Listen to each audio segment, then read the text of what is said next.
ಗ್ರಾಮೀಣ ಪ್ರದೇಶದ ಜನರಿಗೆ ಹಾಗೂ ನಗರ ಪ್ರದೇಶದ ಜನರಿಗೆ ಅಂಚೆ ಕಚೇರಿಯಿಂದ ಒಂದು ಭರ್ಜರಿ ಗುಡ್ ನ್ಯೂಸ್ ಬಂದಿದ್ದು, ಎಲ್ಲ ಜನಸಾಮಾನ್ಯರು ಈ ಸುದ್ದಿಯನ್ನು ಕೇಳಿ ಫುಲ್ ಖುಷಿಯಾಗಿದ್ದಾರೆ.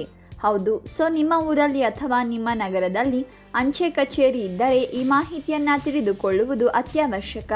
ಇಲ್ಲಿ ನಿಮಗೆ ಒಂದು ಸಿಹಿ ಸುದ್ದಿ ಬಂದಿದೆ. ಸೊ ನಾವು ಸಂಪೂರ್ಣವಾದ ಮಾಹಿತಿಯನ್ನು ಈ ವಿಡಿಯೋದಲ್ಲಿ ತಿಳಿಸಿಕೊಟ್ಟಿದ್ದೇವೆ. ಈ ವಿಡಿಯೋವನ್ನು ಪೂರ್ತಿಯಾಗಿ ಕೊನೆಯ ತನಕ ನೋಡಿ.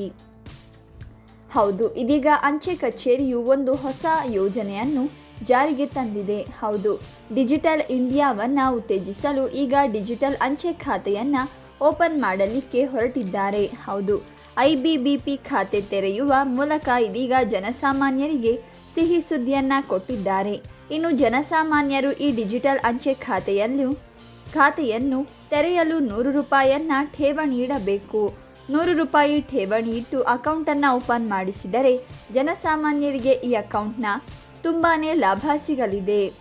IBBP ಖಾತೆ ತೆರೆಯುವ ಮೂಲಕ ನೀವು ಈ ಖಾತೆಯಿಂದ ಯಾವುದೇ ರೀತಿಯ ಶುಲ್ಕ ಇರುವುದಿಲ್ಲ. ಈ ಖಾತೆಯಿಂದ ನೀವು ಹಣ ವರ್ಗಾವಣೆ, NEFT, IMPS, AGPS ಈ ರೀತಿ ಮೊಬೈಲ್ ರೀಚಾರ್ಜ್, ನೀರಿನ ಬಿಲ್, ವಿದ್ಯುತ್ ಬಿಲ್, ಗ್ಯಾಸ್ ಬಿಲ್ ಎಲ್ಲ ರೀತಿಯ ಬಿಲ್ಲುಗಳನ್ನು ಪಾವತಿಸಲು ಅಂಚೆ ಕಚೇರಿಯು SBRD, PBF, ಸಮೃದ್ಧಿ ಖಾತೆ, ಹಿರಿಯ ನಾಗರಿಕ ಖಾತೆ ಹಾಗೂ ಇತರ ಎಲ್ಲ ಸೇವೆಗಳನ್ನು ಈ ಅಕೌಂಟ್ನಲ್ಲಿ ಮಾಡಬಹುದು.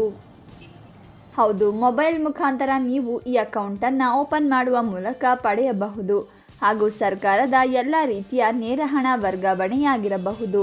ವಿಧವಾ ವೇತನ, ವೃದ್ಧಾಪ್ಯ ವೇತನ, ಅಂಗವಿಕಲರ ವೇತನ, ಗ್ಯಾಸ್ ಸಬ್ಸಿಡಿ, ಇತರೆ ಸಬ್ಸಿಡಿಯನ್ನು ಈ ಖಾತೆಗೆ ಪಡೆಯಬಹುದು. ಹಾಗಾಗಿ ಒಂದು ರೀತಿಯಲ್ಲಿ ಈ ಖಾತೆಯನ್ನು ಓಪನ್ ಮಾಡುವವರಿಗೆ ಭರ್ಜರಿ ಗುಡ್ ನ್ಯೂಸ್ ಅಂತಾನೆ ಹೇಳಬಹುದು.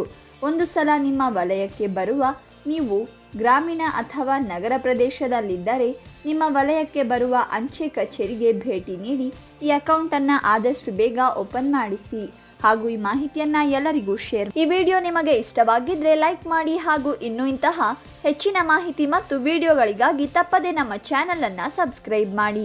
Thanks for watching.